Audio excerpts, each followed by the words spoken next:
اب قرآن مجید میں تعویل تک پہنچنے سے پہلے تفسیر کی بات آتی ہے، اور تفسیر سے پہلے ترجمے کی بات آتی ہے، اور پھر یہ لوگوں میں اختلاف ہوتا ہے کہ صاحب آپ صرف قرآن مجید پڑھنے کا ثواب بیان کر دیتے ہیں، اور اتنا ثواب بیان کر دیتے ہیں کہ بس لوگ قرآن مجید فر پڑھ لیتے ہیں، معنی اور مطلب کی طرف توجہ ہی نہیں ہوتی، اور اس لیے یہ مناسب طریقہ نہیں ہے۔ مناسب طریقہ تو یہ ہے کہ ترجمے کے ساتھ پڑھا جائے، یہ بات اچھی ہے، مگر اب کچھ لوگ ایسے ہوں گے جو یہ کہیں گے کہ پھر اصل پڑھنے کی ضرورت ہی نہیں ہے، ترجمہ ہم نے پڑھ لیا کافی ہے۔ مجھے ملے ہیں ایسے بہت سے لوگ مجھے ملے ہیں جو کہتے ہیں ہم تو ترجمہ پڑھ لیتے ہیں۔ دست ادب جوڑ کے عرض کر رہا ہوں، بہت سے جواب، یہ تفصیلی مسئلہ ہے، اس پر سیمینار ہونا چاہیے، علوم القرآن پر، قرآن کی تلاوت کی شان پر، قرآن کے ترجموں پر، قرآن کی ترجمانیوں پر، قرآن کی تفسیروں پر، تفسیر و تعویل کے مسائل پر علمی سیمینارز کا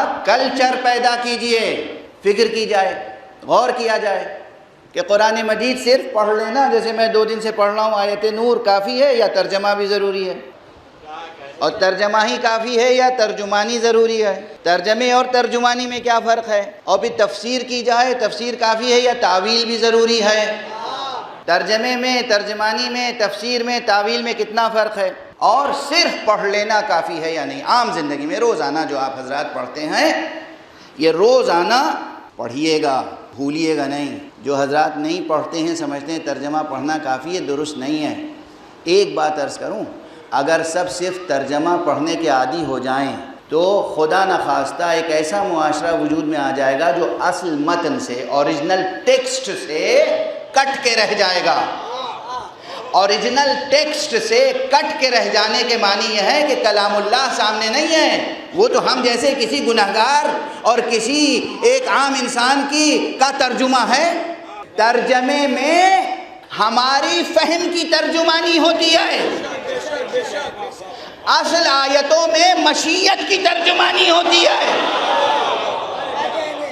اصل ٹیکسٹ بھی، اوریجنل ٹیکسٹ ہمیشہ سامنے رہے گا، تو اگر ایک مترجم نے غلطی کی تو دوسرا مترجم کریکٹ کر سکتا ہے،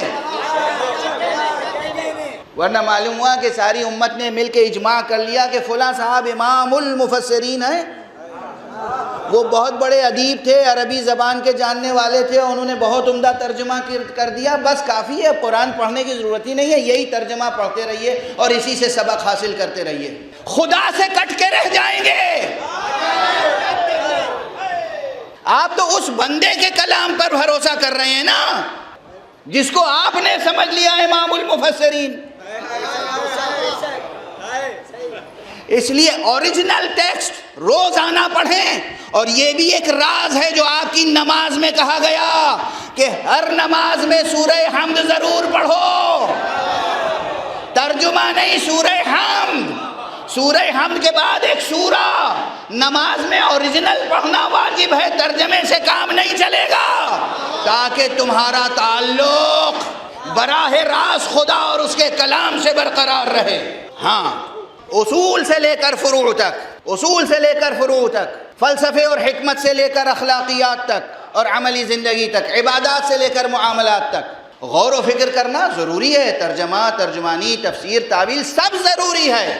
قرآن بھی پڑھیں، اوریجنل ضرور پڑھیں، سمجھ میں آئے یا نہ آئے، یہ کوئی ایکسکیوز نہیں ہے کہ سمجھ میں نہیں آتا۔ اس کا جواب بھی، وقت بہت تیزی سے گزر گیا لیکن اس کا جواب بھی دے کر آگے بڑھوں۔ صاحب آخر سمجھ میں نہیں آتا تو پڑھنے سے فائدہ کیا ہے؟ یہ سحر کے وقت جو پرندے چہچہاتے ہیں، ان کی آواز سمجھ میں آتی ہے؟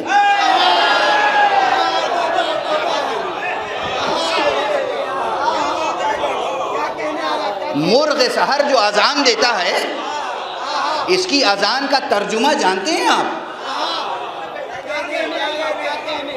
آبشار، جو قدرتی آبشار ہیں، جو جھرنا گرتا ہے قدرتی، اس کا جو نغمہ ہے، اس کا ترجمہ آتا ہے آپ کو؟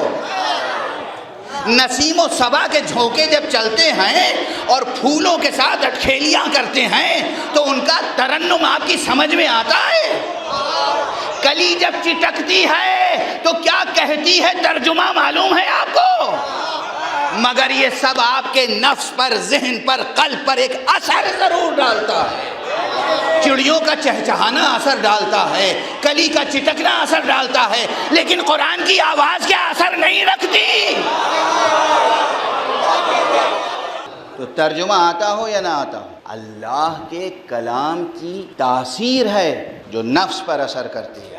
ارے میں نے ساری دنیا کی باتیں کر ڈالی آپ سے، مرغ سحر سے لے کر اور کلی کی چٹکنے تک، یہ آپ کا پھیپھڑا جو چلتا ہے اس کا ترجمہ معلوم ہے آپ کو؟ یہ آپ کا دل جو دھڑکتا ہے اس کی آواز ترجمہ معلوم ہے آپ کو؟ آپ کے سینے میں یہ دل ہے اور مسلسل حرکت کر رہا ہے، آپ کی کچھ سمجھ میں نہیں آتا، تھوڑا بہت ڈاکٹر کی سمجھ میں آتا ہے جب آپ بیمار پڑتے ہیں، تھوڑا بہت، اس سے زیادہ نہیں۔ یہ اللہ کا کلام ہے۔ قرآن پڑھیے، پابندی سے پڑھیے، روزانہ پڑھیے، صبح و شام پڑھیے، توفیق ہو تو سحر میں پڑھیے، اور پھر توجہ کے ساتھ ادب الہی ملحوظ خاطر رکھتے ہوئے، خدا کی محبت دل میں رکھتے ہوئے، خدا پر یقین دل میں رکھتے ہوئے قرآن پڑھیے، اور پھر روزانہ تھوڑا سا وقت یا ہفتے میں 1-2 دن نکالیے اور کسی قرآن کے عالم کے پاس بیٹھیے، اور پھر اس سے ترجمہ اور ترجمانی اور اس کا پیغام سمجھنے کی کوشش کیجیے، اور پھر اپنی زندگی میں عمل کرنے کی کوشش کیجیے۔ قرآن بھی پڑھیے، ترجمہ بھی پڑھیے، یہ نہیں کہ ترجمے کے بغیر تو ہم پڑھتے ہی نہیں، قرآن بھی پڑھیے، ترجمہ بھی پڑھیے، اس میں آپس میں کوئی لڑنے جھگڑنے کی بات نہیں ہے۔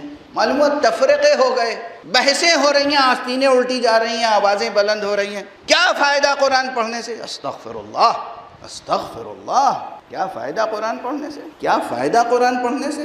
پھر عرض کروں گا، ارے کوئی خدا پر مکمل توکل کے ساتھ ایک آیت 9 کے نیزہ پہ پڑھ دے تو قیامت تک اس کی تاثیر باقی رہتی ہے۔